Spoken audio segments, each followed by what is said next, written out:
Ang tunay na lalaki ay may pananagutan sa bawat niyang aksyon. Minsan, ang taong walang takot ay hindi maaaring maging matapang sapagkat ito'y nagiging kahangalan kahit na alam niyang mahirap lumaban sa di patas na labanan. Halika't magbalik tanaw tayo sa kwento ng taong minsanang naging anino ng kasikatan ng iba.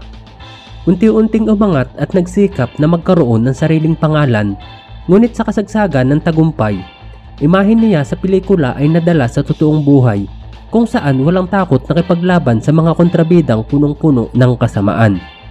Di nagpatinag kahit pa nag-iisa, ano pat nakamit niya ang kapalarang minsan ay dinadanas din ng totoong bida sa mga pelikula, pero sa pagkakataong ito ay wala ng take 2 para ulitin pa ang bawat eksena.